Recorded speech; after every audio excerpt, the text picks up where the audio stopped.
(20년 2회) 보건 문제입니다. 1번 Y합금이 일종으로, 그러면 Y합금은 알루미늄, 구리, 마그네슘, 니켈계입니다. 여기에 티타늄과 크롬을 더 집어넣은 거, 이런 거를 보고 코비탈륨 그렇게 표현하죠. Y합금이 알루미늄, 구리, 마그네슘, 니켈계고 여기에 티타늄과 크롬을 집어넣은 것이 코비탈륨입니다. 두랄륨 같은 경우는요, 여기가 니켈이 아니라 망간이 들어가 있고, 여기에 있는 Y합금이나 코비탈륨, 그 다음에 로엑스, 요거는, 요 세 개는 주조용입니다. 주조용. 요거는 비주조용입니다. 그래서 보통 표현을 단련용 그렇게 표현합니다. 그래서 이런 거는 주조로 하는 거고, 요거는 열처리에서 강도가 증가하는 그런 열처리용. 그리고 하이드로날륨 같은 경우는 요거는 내식성입니다. 이 금속의 물리적 성질에서 자성에 관한 설명 좀 드립니다. 자성은 자기적에 달라붙는 성질을 말하는 거죠. 1번 연철은 잔류자기는 작으나 보자력이 크다. 잔류력이 크고 보자력이 작죠. 이거 반대가 됐죠. 그래서 이런 거 보고 연질자성재료 그랬죠. 1번이 틀린 겁니다. 나머지는 다 맞습니다. 그 다음에 3번 실온까지 온도를 내려 다른 형상으로 변환시켰다가 다시 온도를 상승시키면 어느 일정 온도 이상에서 원래의 형상으로 변하고, 형상기억이라고 그러죠. 형상기억합금. 형상기억합금의 대표적인 것이 니켈, 티타늄 계열이죠. 니켈, 티타늄. 니티놀이. 그 다음에 또 이 형상기억합금에 구리, 알루미늄 계열도 있습니다. 4번 다음 중 10배 이내의 확대경. 그러면 10배를 기준으로 해서 10배 이내 확대경을 사용하는 거는 매크로, 그리고 10배 이상을 현미경을 사용하는 건 그건 마이크로라고 그러죠. 요 매크로 시험이 되겠다. 여기 에딕션 시험은 요거는 연성을 알기 위한 거지. 연성 측정입니다. 그래서 요 에릭센 시험을 또는 커핑 시험 그렇게 표현하죠. 요것만 물어보는 문제도 있죠. 자, 5번 자기 변태에 관한 설명으로 틀린 것은, 자기 변태는 자기적 성질이 없어지는 겁니다. 그렇기 때문에 이거는 강제성체에서 나오는 거죠. 그러면 자기적 성질이 변화한다 맞고요. 그 다음에 결정기억자, 이거 동소 변태라고 그러죠. 그래서 결정기억자 변화는 동소 변태이다. 그래서 순철에서는 A2 변태 맞죠.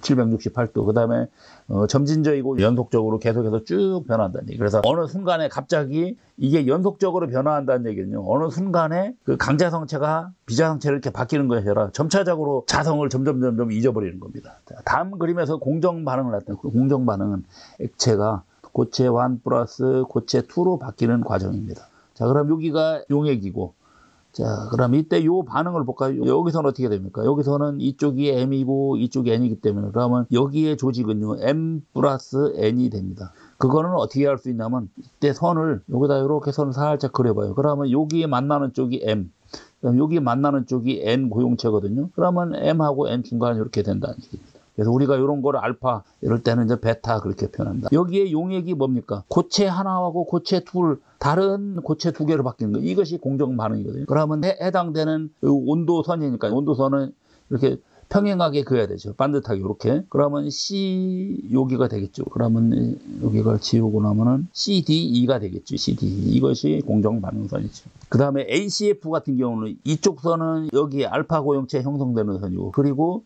BEG는 이쪽에 M에 해당되는 베타 고용체 형성선이고요. 그래서 이런 거 보고 고용 한계선이라고 이렇게 표현하죠. 그 다음에 FDG는요, 요거는 용융 온도에 해당되는 거죠. 응고점 또는 용융점에 해당되는 거죠. 그래서 각 성분에 따라서 이렇게 용융 온도가 달라지는 점, 그걸 말하는 거죠. 7번 금속에 대한 설명으로 틀린 것은, 리튬은 물보다 가볍다. 맞죠? 물이 비중이 1이라고 하면 리튬은 0.53가 56인가 그랬습니다. 그 다음에 고체 상태에서 결정 구조를 가진다. 예를 들어서 뭐 BCC라든지 FCC라든지 이런 식으로 이렇게 결정 구조가 있다는 얘기죠. 그 다음에 텅스텐이 이리듐보다 비중이 크다. 텅스텐이 19고요. 이리듐이 22.4인가 그렇습니다. 그러나 이리듐이 가장 커요. 그래서 이게 3번은 틀렸습니다.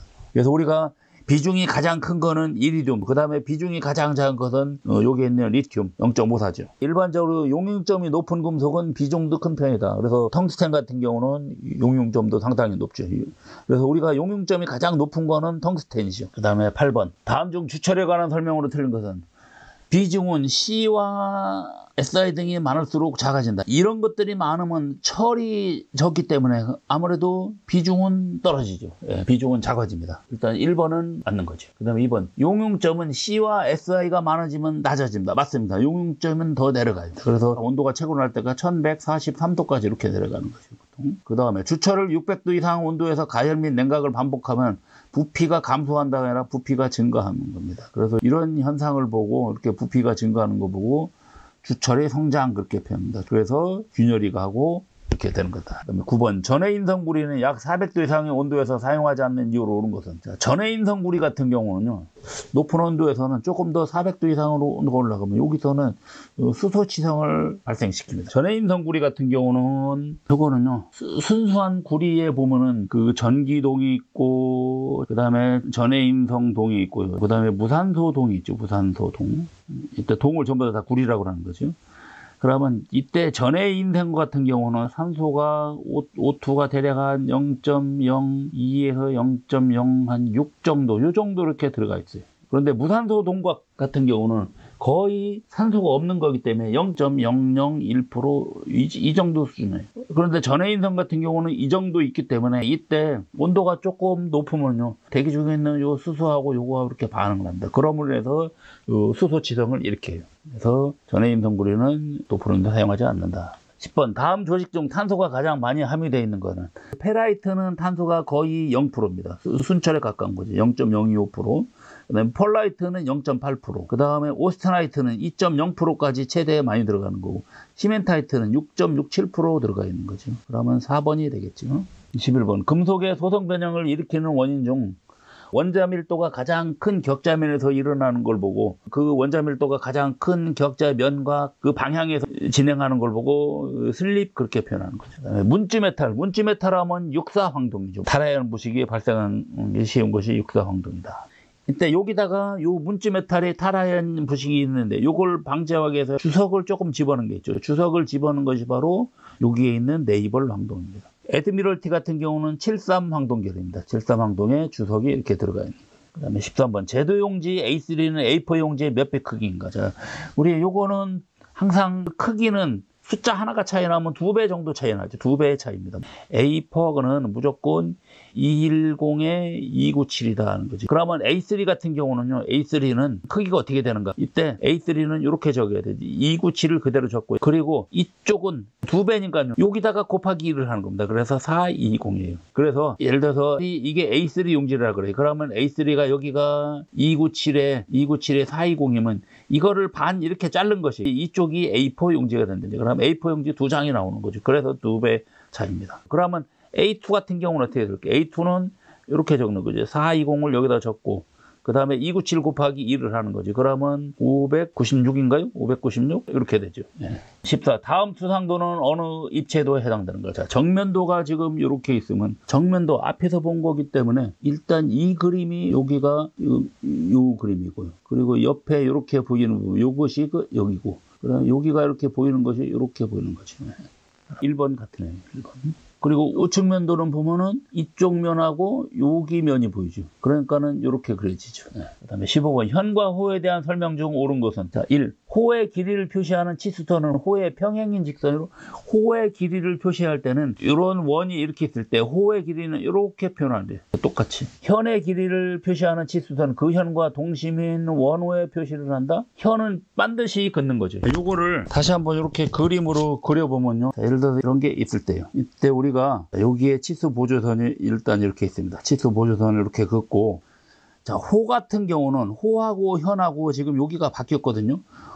그래서 호는 이렇게 그리는 게 요거하고 요 외형선하고 똑같이 이렇게 그리는 것이 호. 그리고 현이 이렇게 반드시 그리는 겁니다. 이게 현이에요. 현. 근데 여기는 이게 바뀌어 있죠. 그래서 평면으로 되어 있는 게 호라고 되어 있는데 이것이 아니고 이게 현과 호가 여기는 바뀌어 있는 겁니다. 1번하고 2번은. 그 다음에 3번 원호로 구성되는 곡선의 치수는 원호의 반지름과 그 중심 또는 원호와의 접선 위치를 기입할 필요가 없다. 이거는 아니죠. 기입해야 됩니다. 그래서 이건 아니고. 그 다음에 원호와 현을 구분할 때는 호의 치수 숫자 위에 이렇게 표시를 하는 건 맞습니다. 치수 숫자 위에다가 예를 들어서 30이면 30 이런 식으로 이렇게 표시를 한다. 이런 건 맞아요. 그래서 4번은 맞습니다. 그래서 이거는 이제 틀린 이유가 여기에 이렇게 돼 있죠. 이렇게 표시를 해야 된다는 얘기입니다. 치수 숫자를 표시할 때. 현 같은 경우는 30을 예를 들어 30이다 그러면 그냥 30을 쓰면 되는 거고 호는 30하고 이런 식으로 이렇게를 표시를 해줘야 된다는 얘기죠. 16. 다음 도면에서 보기와 같이 표시된 금속재의 기호용 330. 이 330은 강도를 표현하는 거죠. 강도. 그리고 SS 하면 요거는 강종을 표현하는 거죠. 그리고 여기는 분류기호입니다. 그래서 330이니까 최저인장 강도가 됐죠. 그리고 3503은 KS 분류 기호를 나타낸다는 얘기죠. 이때 D가 금속이니까요. KSD는 금속에 관한 규격, 그리고 3503이 KS 분류 기호. 그다음에 17번 볼트를 고정하는 방법에 따라 분류할 때 물체의 한쪽에 앞나사를 깎은 다음 나사바퀴를 하여 재며 너트를 사용하지 않는 볼트는, 우리가 이런 볼트는 반드시 볼트하고 너트로 조여야 되는데 지금 너트를 사용하지 않고서는 그냥 물체에다가 나사를 깎은 거기 때문에 물체가 너트 역할을 하는 거죠. 그래서 그런 거 보고 그 탭볼트 그렇게 표현하죠. 관통 볼트는요, 볼트와 너트를 같이 쓰는 게 관통 볼트고, 기초 볼트는 보통 땅에다가 볼트 박을 때 그런 겁니다. 땅에다 박을 때는 그냥 이런 식으로 볼트 같은 거 박아갖고 고정시키는 거. 그 다음에 스터드 볼트는요, 요 탭볼트하고 유사한데 조금 틀립니다.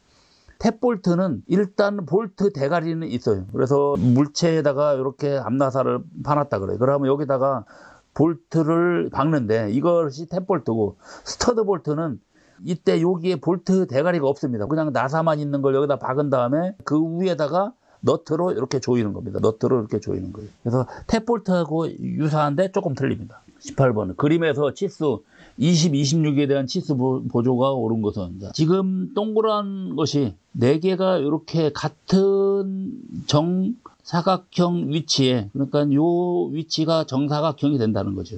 그때 같은 위치상 똑같은 거를 생략해서 나타내는 거죠. 그러면 2번으로 이렇게 표현해요. S는 9를 나타내는 거고, 그래서 우리가 SR 하면 9의 반지름, S 파이 하면 9의 지름, 그렇게 되는 거고, T는 두께. 그럼 요거는 참고 치수죠. 19번 수면이나 유면 등의 위치를 나타내는 선은 거. 이런 거는 이제 실선으로 나타내는데 외형선은 아니니까는 가는 실선으로 나타낸다는 겁니다. 그다음에 20번 KSA 0005. 그러면 A니까는 KS 일반에 해당되는 겁니다. 그래서 이때 0005에는 제도 동칙이 나타났다. 그래서 문장의 기록 방법을 설명한 것 중 틀린 것은, 자, 1번 문체는 구어체란다. 맞죠?